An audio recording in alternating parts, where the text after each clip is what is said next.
I stayed because I thought walking away would ruin everything. But it wasn't leaving that broke me. It was staying, slowly, quietly, until I didn't recognize myself. You ever look in the mirror and not recognize the guy staring back? That was me on a Tuesday morning. I was brushing my teeth, half asleep, thinking about what excuse I could use to skip dinner with her parents again, when it hit me, hard. The man in the mirror looked tired. Not just the usual I had a late night tired. I mean hollow-eyed, slow-blinking, shoulders down kind of tired. Like he was living someone else's life and trying not to get caught. I did not hate her. I want to make that clear. It is not like she yelled at me or hit me or anything wild like that. Her name was Paige. And on paper, we made sense. We had a nice apartment, split groceries, watched the same dumb sitcoms. People thought we were solid. But deep down, I stayed because I was afraid of what would happen if I left. Afraid of being alone. Afraid of starting over. Afraid of hearing that tiny voice in my head whisper, "You gave up something good for nothing." So I stayed. And at first, I convinced myself it was fine. I told myself the little comments she made were just her sense of humor. Like when I got a haircut and she said, "Well, at least it will grow back." Or when I tried cooking dinner and she said, "Cute that you tried." Always with that smile. Not mean. Not loving either. Just neutral. Flat. It chipped away at me in places I did not even know could crack. Over time, I started asking less questions. Stopped suggesting we try that hiking trail I liked. Gave up trying to explain why I wanted to quit my job and freelance. She said that was unstable, and the way she said it made me feel stupid for even thinking it. And after a while, I believed her. One night, we were watching some true crime documentary, and I made a comment about how isolating it must feel to live in a lie for years. She turned her head and said, "Kind of like us, huh?" She laughed. I laughed too, but my laugh died quicker than hers did. She had this way of rewriting things. Little stuff at first. Telling people she had suggested the vacation I had actually planned. Saying she let me move in, even though we had signed the lease together. And I started letting it slide because, again, it was easier. She would say things like, "I just remember it differently," or "You always get so emotional about the past." Then I would doubt myself. Did I imagine it? Was I being dramatic? The messed up part is, I started trusting her version of events more than my own memory. And that was the first piece of me that went missing. But I still stayed. Because leaving? That felt like lighting a match to everything we had built. And I was not ready to sit alone in the dark. Not yet. But I had no idea just how much that fear was costing me. Until one night, it came due. And nothing about it was gentle. It happened at the grocery store. Dumb place for a breaking point, right? We were standing in the self-checkout line, a couple ahead of us arguing over a coupon, and Paige was scrolling through her phone like I was not even there. I leaned over and said, "Hey, do we still need almond milk?" It was a simple question. She sighed like I had just interrupted the cure for some disease. "Why do you always do this?" she muttered, not looking up. "Do what?" I asked. She shot me this look, half bored, half annoyed. Wait until the last second to remember something. You always do it. It is like your brain just coasts through life. I did not say anything back, just nodded and turned toward the cooler. But in my head, something snapped. It was not loud. It was quiet, like a soft internal click. The thing was, I had remembered the almond milk. I had actually written it on the note in my phone. I was not coasting. I was trying to help. But in her version of me, I was lazy, forgetful, always a step behind. And slowly, I had started performing that role without realizing it. I walked out of the store before she even finished checking out. I just left. I sat in the car and stared at the steering wheel, heart pounding for no reason other than the weight of everything I had been swallowing for the past 2 years. That was the closest I ever came to leaving her. When she slid into the passenger seat 10 minutes later, she did not ask why I left, just handed me the receipt and said, "Next time, try to remember earlier." And I said, "Okay." That was the moment I failed myself. I could have spoken up, could have said, "Do not talk to me like that," or "You are wrong about me," or even just, "I am tired." But I had already been quiet for so long. I did not remember how to be loud. Later that night, I went for a walk. No phone, no music, just me and the streetlights. I passed this little park where we had once sat on a bench eating gas station sandwiches, laughing about how broke we were. That version of us felt light. Not perfect, but open. Back then, if I had said something like, "I feel off lately," she would have listened. Now she would sigh, roll her eyes, say, "What do you want me to do about it?" That walk should have been my exit. Instead, I walked right back to the apartment, crawled into bed beside her, and said nothing. Because I was still clinging to the idea that maybe things would swing back, that the cold spell would pass, that if I just stayed quiet long enough, she would remember the version of me she used to like. But here's the twist. That version was already gone. I just had not buried him yet. And the real funeral?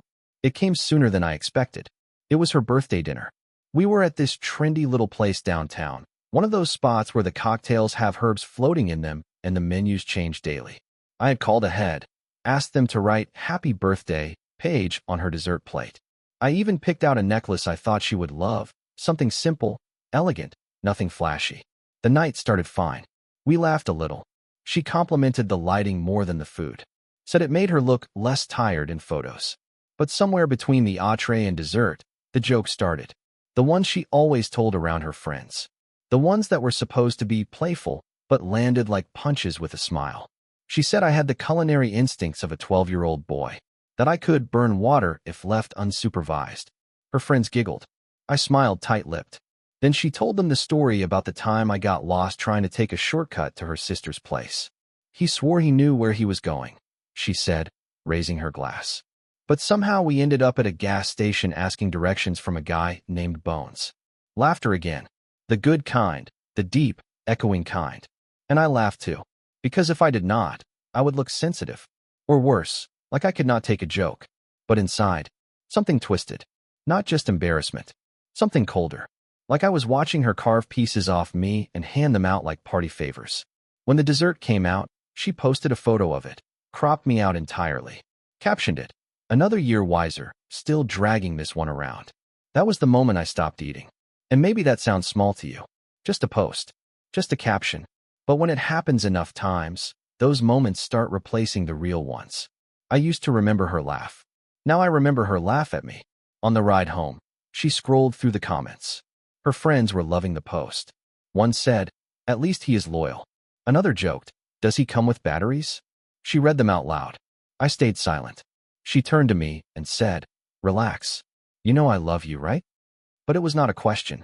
It was a performance. Like she wanted credit for saying it more than she wanted to mean it. Back at the apartment, I sat on the edge of the bed and looked at the necklace I had given her, now sitting on the bathroom counter, forgotten. She had tossed it there while changing into pajamas. Said it was pretty, but not her style. That was the night I realized love is not always loud when it dies. Sometimes it just forgets your name, then laughs when you answer anyway. And the scariest part? I still stayed. Because part of me believed her version of me more than I believed my own. But soon, the cracks would get too wide to step over. And something was coming. Something that would make staying impossible. It started with the thermostat. I know how that sounds. Ridiculous, right? But when you spend years walking on eggshells, you start noticing the smallest cracks before the floor caves in. It was winter. Cold enough that you wake up and see your breath in the air if you forgot to close the window. I had turned the heat up before heading to bed, just enough to take the edge off. She hated waking up hot, said it made her irritable. The next morning, I got up early for work. She was still asleep, curled in our mountain of blankets.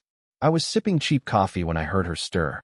Then came the sharp clack of her slippers against the hardwood, and that voice, flat, clipped. "Did you touch the thermostat?" I told her yeah, just a couple degrees. She paused, stared at me like I had said something offensive. Then she walked over, adjusted it back down, and said, "Next time, ask.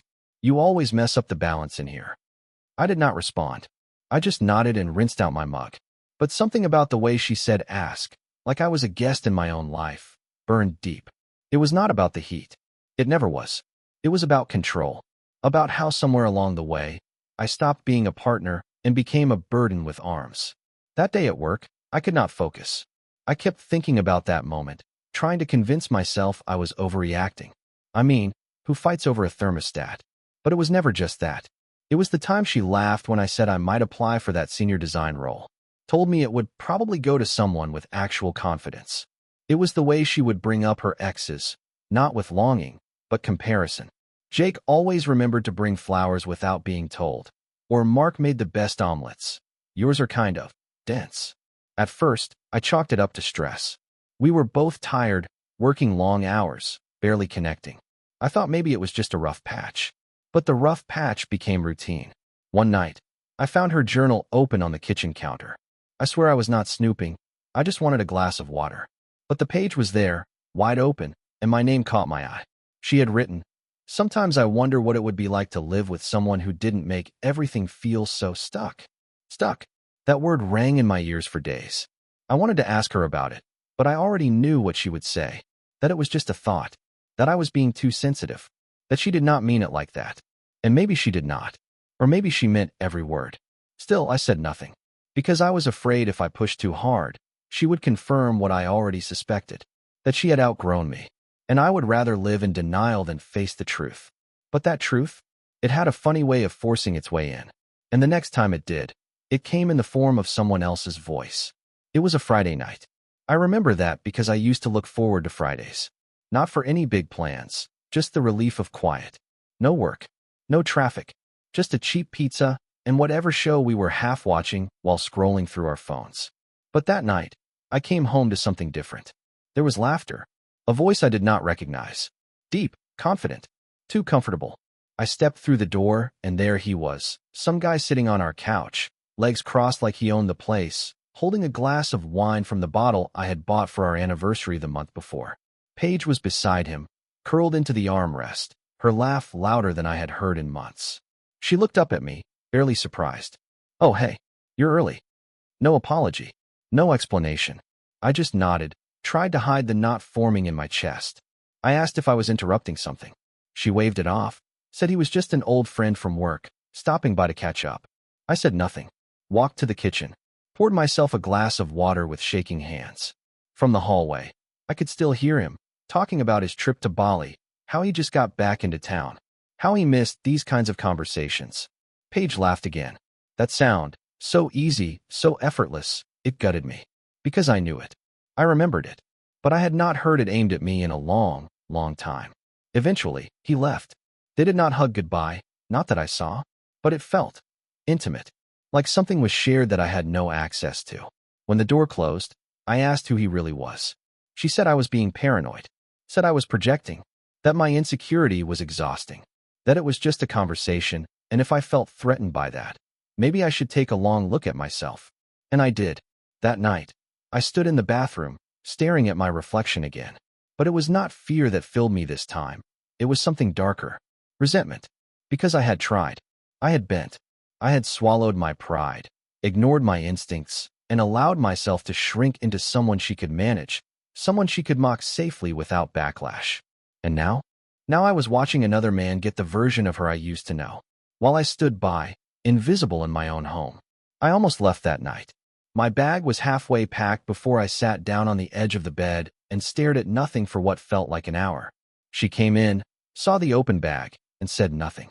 Just walked past me, slipped under the covers, and turned off the light. That silence. It said everything. She did not ask me to stay. She just assumed I would. And the worst part? She was right. But something was shifting now. The fear was still there, yeah, but something else was growing underneath it. Something sharp. And it was only a matter of time before it cut its way out. It happened on a random Sunday. No big fight. No slammed doors. Just decay. She was cleaning the apartment, vacuuming in straight, aggressive lines. The kind where every pass of the vacuum felt like a message. I was on the couch, laptop open, trying to finish a freelance project I had picked up on the side, something I did not even need anymore. I just wanted to feel useful, like I still had something of my own. She stopped in front of the TV, hands on her hips, and said, "You never do anything around here. You realize that, right?" I blinked. Thought maybe I had misheard. "I clean. I plan everything. I keep this place running. You just sit there, typing your little stories, pretending it matters." Something inside me shifted. Not anger. Not sadness. Just stillness. I stood up slowly. I asked her what she meant, really meant. She rolled her eyes. "I mean, you are not a real partner. You are just here. Like furniture that sometimes cooks eggs wrong." I do not know what she expected, maybe another apology. Maybe the same old dance where I say sorry and promise to try harder. But I just nodded. That was it. I nodded, walked into the bedroom, closed the door behind me, and sat on the edge of the bed. Not crying. Not breathing heavy. Just still. I looked around the room. Her perfumes lined up like trophies. Her jewelry box slightly open. The painting above our dresser she had picked out because it matched our vibe. I used to like that painting. Now it felt like a lie. Every single corner of that room whispered her voice, her preferences, her decisions. I could not find a single thing that felt like mine anymore. Not the bedsheets. Not the music playing softly from the speaker. Not even the mirror I used to stand in front of every morning. I checked my phone, scrolled through old photos. Ones where I still smiled without trying. Ones where my shoulders were not curled and like I was apologizing just for existing. And somewhere between photo 22 and 28, I realized something. I was already gone. I had just not moved my body yet. That night, she tried to act normal. Made pasta. Asked if I wanted to watch something. I said I was tired. Went to bed early. But I did not sleep. I just stared at the ceiling. And I made a decision. Tomorrow, I would leave. Not with a fight. Not with a speech. Quietly. Carefully. Completely. Because staying had stopped being easier. And now, it was just cruel. I left on a Monday morning. No dramatic goodbye. No teary note. Just a small black duffel bag, my laptop, and the clothes I actually liked, but had stopped wearing because she said they looked too try-hard. She was still asleep when I left. Curled on her side. One arm tucked under the pillow. Face peaceful like nothing was wrong. Maybe it wasn't, for her. Maybe I had played my part so quietly she never noticed how far I had vanished. I stood at the bedroom door for a moment, just looking. Not at her. At me. Or whatever version of me still stood there, hesitating like a ghost. Then I turned and walked out. I left the keys on the counter. Took nothing from the kitchen.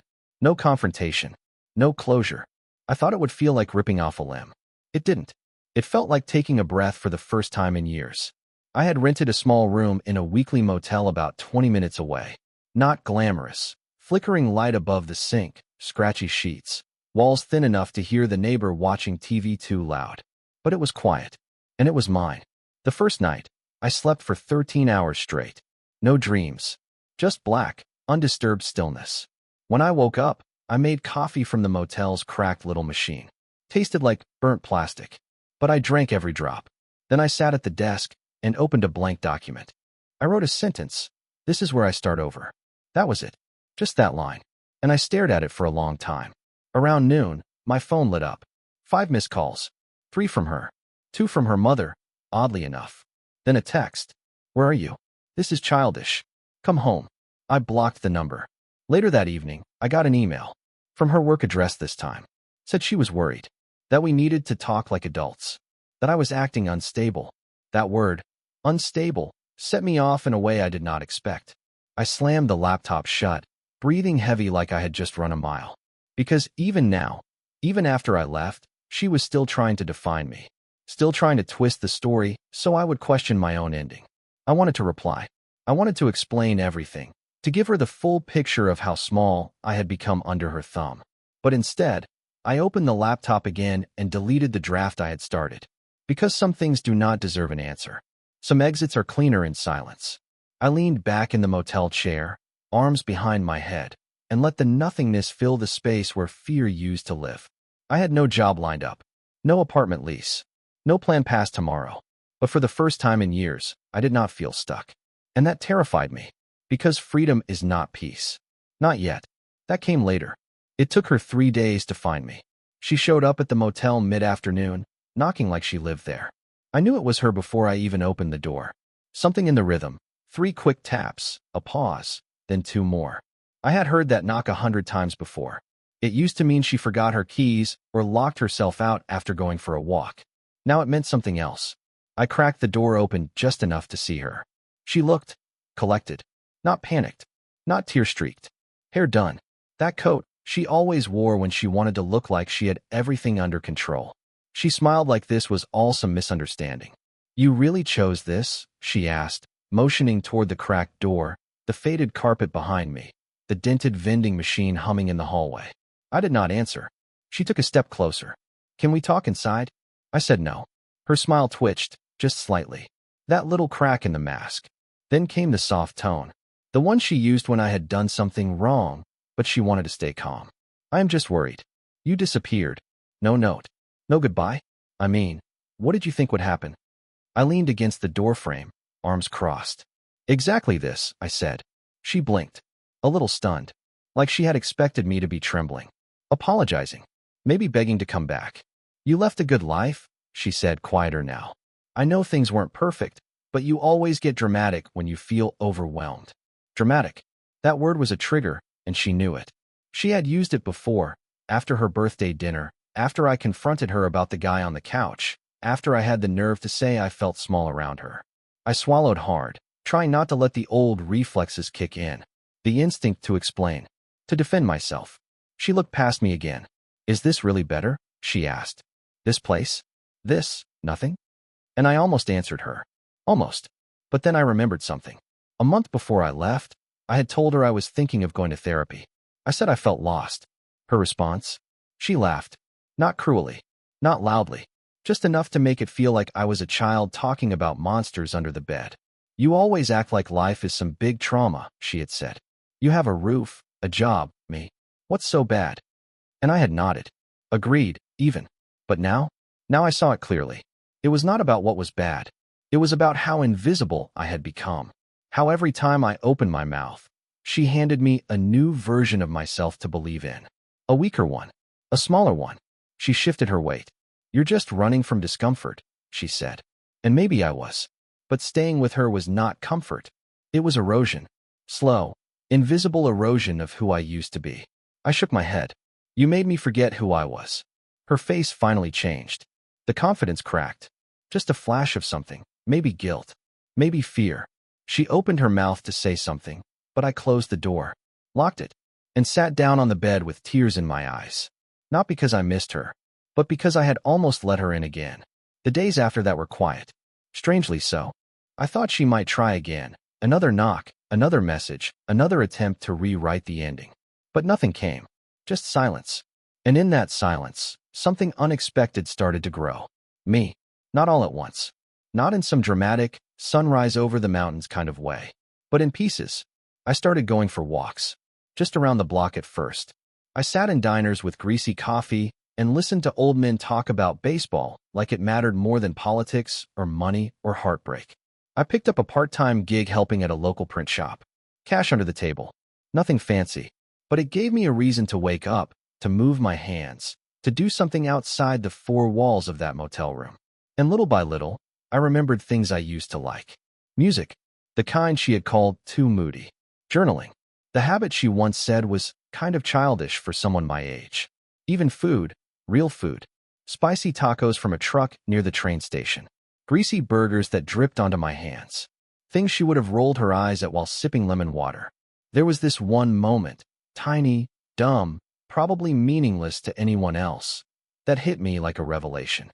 I was walking past a thrift store, and there was this old denim jacket in the window. Frayed collar. Faded elbows. Looked like it had stories. I went inside, tried it on, and looked in the mirror. And for the first time in years, I saw me. Not her version. Not the too sensitive, too passive, too much effort me. Just me. I bought the jacket. Paid cash. No second opinions. That night, back in the motel room, I stood in front of the mirror again. Same cracked glass, same flickering light. But everything had changed. I looked tired, sure. But I looked real. And then the twist came. 2 weeks later, I got an envelope. No return address. Inside was a photo. It was from her birthday dinner. Someone had snapped it at the table, the moment she made that joke about me being dead weight. There I was, in the background. Head down. Half smile. Empty eyes. On the back of the photo, in her handwriting, it said, "You were right. I did not see you." No apology. Just that. I did not know how to feel. Was it regret? Was it guilt? Was it a final attempt to keep a piece of me? It did not matter. Because I was not that man anymore. I had finally faced the thing I was so afraid of. The unknown. And it turned out, the unknown was not a monster. It was freedom. People always talk about the day they left. How they packed the bag. Walked out. Started over. But no one ever talks about all the days before that. The ones where they almost did. The ones that rot you from the inside, quietly. That is what I think about now. Not the morning I left, but the 100 mornings I didn't. Because that is what broke me. It was the day I stood in front of the stove with my hand on a frying pan, afraid to cook eggs because she always criticized how I made them. It was the night I rewrote a job application 3 times to make sure she would not call my cover letter too wordy. It was every small surrender that seemed harmless, but together, they hollowed me out. I used to be someone. Not great, not famous, but solid. A guy who had dreams, dumb playlists, inside jokes no one else got. A guy who loved rainy days and old bookstores, who believed that trying counted for something. And somewhere in the middle of pretending everything was fine, I became a watered-down version of myself.